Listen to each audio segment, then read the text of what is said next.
आज हम जिस मूवी का रिकैप करने वाले हैं वो आपका दिमाग हिला देगा। तो वीडियो शुरू करने से पहले आप सबसे गुजारिश है कि हमारे इस न्यू चैनल को जरूर सब्सक्राइब करें और कमेंट जरूर करें कि आपको ये वीडियो कैसी लगी। तो चलो वीडियो को स्टार्ट करते हैं। मूवी की शुरुआत एक हाई स्कूल पार्टी से होती है। रहोडा विलियम्स 17 साल की एक बहुत होशियार लड़की है जिसे अभी MIT में दाखिला मिला है। वह अपने बॉयफ्रेंड के साथ जश्न मनाती है। पीछे बैकग्राउंड में वह बताती है कि उसे स्पेस साइंस से प्यार तब हुआ जब उसने नासा की एक तस्वीर में जुपिटर के तेज घूमने को देखा था। रहोडा को लगता है कि वह दुनिया में कुछ भी कर सकती है। रात देर से वह नशे की हालत में कार चला रही होती है। रेडियो पर खबर चल रही होती है कि सोलर सिस्टम में एक नया ग्रह दिखाई दिया है जिसकी अपनी चांद है और जो बिल्कुल पृथ्वी जैसा है।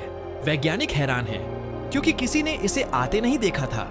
रेडियो सुनने वालों से कहता है कि उत्तर दिशा में देखें जहां से वह ग्रह साफ दिखाई दे रहा है। नशे में रहोडा अपनी कार की खिड़की से बाहर देखती है जबकि कार तेज रफ्तार में चल रही होती है। कहीं पास ही 3 लोगों का एक परिवार सड़क के किनारे कार में बैठा होता है। बच्चा अपने रोबोट का नाम बॉब रखता है और माता पिता हंसते हैं। बातों से पता चलता है कि माँ गर्भवती है। उनकी बात अचानक खत्म हो जाती है जब रहोडा की कार उनकी कार से टकरा जाती है और भयानक हादसा होता है। रहोडा घायल होती है लेकिन होश में होती है।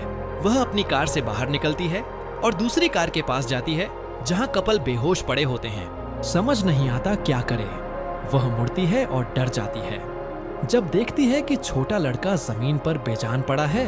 दूर से पुलिस सायरन की आवाज आती है और स्क्रीन काली हो जाती है जिसमें दूर नया ग्रह दिखाई देता है। इसके बाद रहोडा को एक सेल में दिखाया जाता है। उसे हादसे के बाद गिरफ्तार कर लिया गया था। अब 4 साल गुजर चुके हैं।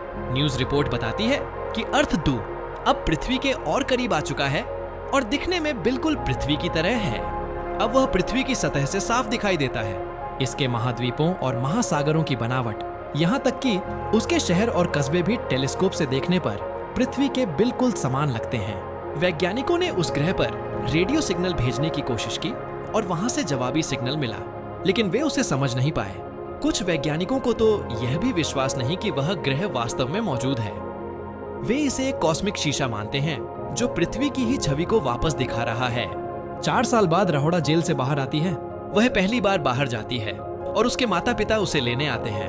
दूसरे ग्रह की बात करते हुए उसका भाई एक निबंध प्रतियोगिता का जिक्र करता है जिसे करोड़पति कीट हार्डिंग ने प्रायोजित किया है, जो अर्थ 2 पर पहली स्पेस फ्लाइट को फंड कर रहा है।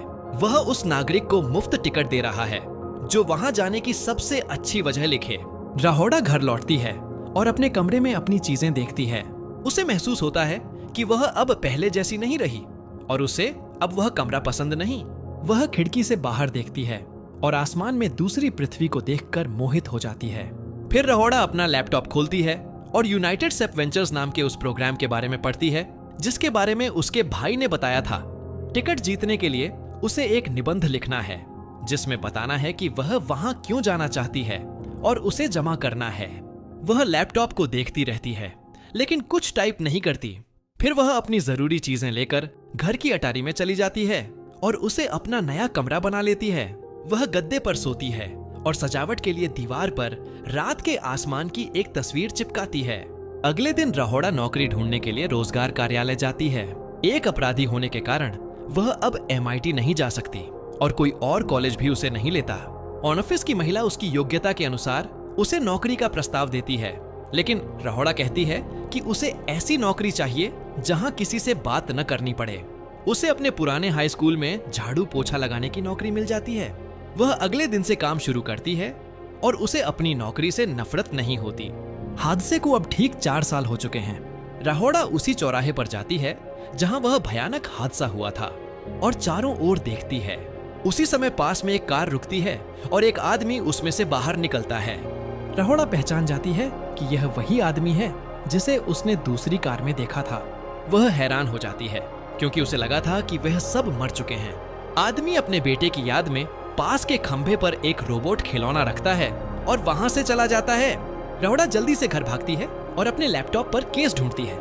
पता चलता है कि उस आदमी का नाम जॉन बरोस है। उसकी पत्नी और बेटा हादसे में मारे गए थे, लेकिन वह कोमा में चला गया था। कुछ साल बाद वह होश में आया और तब से अकेला रह रहा है। और खोज करने पर रहोडा को पता चलता है कि उसने येल यूनिवर्सिटी की अपनी म्यूजिक फैकल्टी की नौकरी छोड़ दी थी। वह उसका पता लिखती है और अगले दिन उससे मिलने जाती है। समझ नहीं आता क्या करे। वह खिड़की से उसके गंदे लिविंग रूम में बैठे उसे शराब पीते हुए देखती है। रात बर्फीली और ठंडी है। गिल्ट से भरी रेहोड़ा जॉन की हालत देखकर परेशान हो जाती है। वह बर्फ पर चलती हुई धीरे धीरे अपने कपड़े उतार देती है। आखिर में वह नंगी और कांपती हुई बर्फ पर लेट जाती है। ठंड से उसके हाथों की उंगलियां नीली पड़ जाती हैं और वह ठंडी जमीन पर लेटी हुई अर्थ 2 की ओर देखती है। स्क्रीन काली हो जाती है। अगले सीन में रेहोड़ा अस्पताल के बिस्तर पर पड़ी है। किसी ने उसे वहां पाया था और ठंड से बचा लिया था। उसकी उंगलियां घायल हैं, लेकिन कोई जानलेवा चोट नहीं है। घर लौटने पर वह आखिरकार अर्थ 2 पर जाने के टिकट के लिए निबंध लिखती है। निबंध में वह बताती है कि इतिहास में पागल लोग, समाज से निकाले गए लोग और अनाथ ही नए प्रयोगों का हिस्सा बने हैं, न कि समाज के अमीर लोग। इसलिए एक अपराधी होने के नाते उसे लगता है कि वह इस प्रयोग के लिए सबसे सही उम्मीदवार है। निबंध जमा करने के बाद वह अच्छा महसूस करती है और कैंडी लेने ग्रोसरी स्टोर जाती है। वहां उसे उसका हाई स्कूल बॉयफ्रेंड मिलता है, जिसके साथ वह उस रात पार्टी में थी। वह बताता है कि उसने बिजनेस स्कूल में एडमिशन ले लिया है और अपनी गर्लफ्रेंड से उसका परिचय कराता है। जब रेहोड़ा कहती है कि वह सफाई का काम करती है, तो वह अजीब और असहज व्यवहार करता है। अपनी जिंदगी की हालत पर शर्मिंदगी महसूस करते हुए रेहोड़ा बिना कैंडी लिए स्टोर से बाहर निकल जाती है। रेहोड़ा जानती है कि जब तक वह जॉन से माफी नहीं मांगती, तब तक उसे सुकून नहीं मिलेगा। वह फिर से उसके घर जाती है।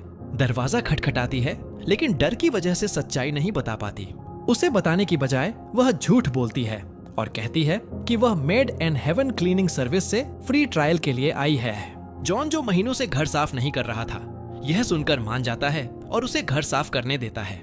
रेहोड़ा अपने झूठ में फंस जाती है और सफाई शुरू कर देती है। जॉन उसे एक कमरे में रखे टेलीस्कोप को ध्यान से देखते हुए नोटिस करता है। सफाई खत्म करने के बाद जॉन, जो अभी तक उसकी पहचान नहीं जानता, उसे अगले हफ्ते फिर आने के लिए कहता है। 1 हफ्ता गुजर जाता है और रेहोड़ा जॉन को सच्चाई बताने की प्रैक्टिस करती है, लेकिन जब वह फिर उसके दरवाजे पर जाती है तो फिर से डर जाती है। वह उसका घर साफ करती है और कुछ नहीं कहती। अब वह हर हफ्ते उसके घर जाने लगती है, लेकिन जॉन उससे बहुत कम बात करता है। एक रात रेहोड़ा और उसका परिवार लाइव प्रसारण देख रहे होते हैं।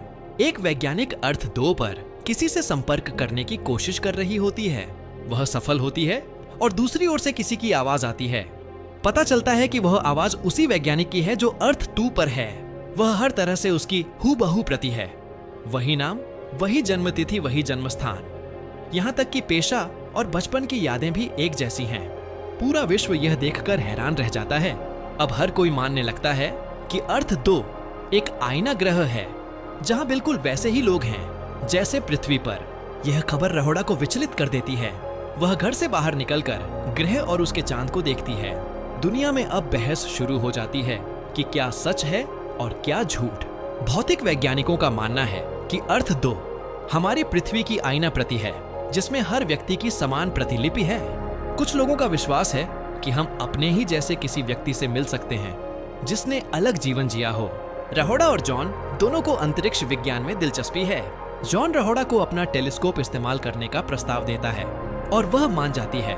दोनों वीडियो गेम खेलते हैं और उनके बीच रिश्ता बनने लगता है। जॉन रेहोड़ा को घर छोड़ने की पेशकश करता है। दिन बीतते हैं और दोनों करीब आने लगते हैं। एक दिन वे अर्थ 2 पर जाने वाली पहली अभियान यात्रा की बात करते हैं। रेहोड़ा उसे बताती है कि उसने निबंध जमा किया था, लेकिन जॉन उस अभियान पर भरोसा नहीं करता। वह कहता है कि इंसान अभी इस सच्चाई को स्वीकार करने के लिए तैयार नहीं कि वे अब अद्वितीय नहीं रहे, क्योंकि वे अब भी खुद को ब्रह्मांड का केंद्र मानते हैं। जॉन अचानक तब नाराज हो जाता है जब उसे पता चलता है कि रेहोड़ा ने उसकी पत्नी का स्वेटर धो दिया है। वह गुस्से में उसे घर से जाने को कहता है। एक रेडियो कार्यक्रम जो अर्थ 2 पर बहस चला रहा होता है, चेतावनी देता है कि दोनों ग्रहों के बीच युद्ध की संभावना है। कुछ लोगों का मानना है कि अर्थ 2 के लोग भी हमारे जैसे हथियार रखते हैं और उनके इरादे संदिग्ध हो सकते हैं। रेहोड़ा घर लौटती है और देखती है कि जॉन की कार उसके घर के बाहर खड़ी है। वह अपने व्यवहार के लिए माफी मांगता है और रेहोड़ा उसे माफ कर देती है। फिर वह जिद करता है कि वह उसके साथ कहीं चले। वह उसे एक यूनिवर्सिटी ऑडिटोरियम ले जाता है और आरी से बनी नई धुन पर निजी प्रस्तुति देता है। प्रदर्शन के बाद दोनों के बीच गहरा जुड़ाव महसूस होता है। वे वापस जॉन के घर जाते हैं और एक बात से दूसरी बात निकलती है और वे शारीरिक संबंध बना लेते हैं। बाद में जॉन उसे हादसे और अपने लंबे कोमा के बारे में बताता है, लेकिन रहोड़ा फिर भी उसे सच नहीं बताती। जब वह घर लौटती है तो रहोड़ा का भाई बताता है कि स्पेस फ्लाइट वालों का फोन आया था। वह उन्हें वापस कॉल करती है और हैरान रह जाती है जब करोड़पति कीट हार्डिंग खुद फोन उठाता है। वह बताता है कि उसने निबंध प्रतियोगिता जीत ली है और अर्थ 2 की यात्रा के लिए चुनी गई है। रहोड़ा बहुत खुश होती है और ये खबर बताने जॉन के पास जाती है। जॉन पहले उसे बधाई देता है, लेकिन फिर कहता है कि उसे नहीं जाना चाहिए क्योंकि अब उनका रिश्ता अच्छा चल रहा है। वह रहोड़ा के साथ भविष्य देखता है और यह बात रहोड़ा को डराती है। उसे पता है कि वह अब ज्यादा देर तक झूठ नहीं जी सकती। आखिरकार वह उसे बता देती है कि हादसे की रात वही गुनहगार थी। जॉन स्तब्ध रह जाता है। वह बस सोफे पर बैठ जाता है और उसे घर से निकल जाने को कहता है। रहोड़ा जब घर लौटती है तो घर के बाहर मीडिया के लोग खड़े होते हैं। उसके टिकट जीतने की खबर फैल चुकी होती है और अब लोग उसका अतीत और हादसे की कहानी निकाल रहे होते हैं। उसका पिता उसे अंदर ले जाता है और बचा लेता है। उसे यूनाइटेड स्पेस वेंचर्स से अर्थ 2 की फ्लाइट का टिकट मिल जाता है। कुछ दिन बाद रहोड़ा टीवी पर एक वैज्ञानिक का सिद्धांत सुनती है। वह कहता है कि अर्थ 2 के लोगों का जीवन पृथ्वी के लोगों जैसा ही था जब तक कि वह हमारी पृथ्वी को दिखाई नहीं दिया था। 4 साल पहले जब वह ग्रह पहली बार दिखाई दिया, तभी से दोनों दुनियाओं का भाग्य थोड़ा बदल गया और लोगों के फैसले भी बदल गए। रहोड़ा को अब यकीन होता है कि उसकी दूसरी प्रति ने वह हादसा नहीं किया होगा। वह फ्लाइट टिकट लेकर जॉन के घर दौड़ती है, लेकिन वह दरवाजा नहीं खोलता। रहोड़ा हार नहीं मानती और खिड़की से उसके घर में घुस जाती है। जॉन उसे देखकर खुद पर काबू नहीं रख पाता और उसका गला दबाने लगता है। दोनों में कुछ देर तक संघर्ष होता है, फिर जॉन उसे छोड़ देता है। रहोड़ा उठकर उसे उस सिद्धांत के बारे में बताती है। वह कहती है कि शायद वह हादसा कभी हुआ ही नहीं और उसकी पत्नी और बेटा अर्थ 2 पर जिंदा हो सकते हैं। वह टिकट उसके लिए छोड़ देती है और कहती है कि वह वहां जाकर उन्हें ढूंढ सकता है। कुछ समय बाद रहोड़ा की जिंदगी सामान्य हो जाती है। जॉन से माफी मांगने के बाद उसकी मानसिक हालत बेहतर हो जाती है। स्पेस शटल उड़ान भरने वाली होती है। तभी रहोड़ा टीवी पर जॉन को इंटरव्यू देते हुए देखती है। पता चलता है कि उसने उसका प्रस्ताव स्वीकार कर लिया है और अर्थ 2 जा रहा है। पहली शटल के रवाना होने के 4 महीने बाद रहोड़ा काम से लौट रही होती है। तभी वह हैरान रह जाती है जब उसके सामने अर्थ 2 से आई उसकी हूबहू प्रति खड़ी होती है। फिल्म खत्म होती है जब दोनों रहोड़ा एक दूसरे को देखते रहती हैं। ऐसी और वीडियोस के लिए चैनल को सब्सक्राइब करें, नोटिफिकेशन ऑन करें और वीडियो को लाइक करें। देखने के लिए धन्यवाद।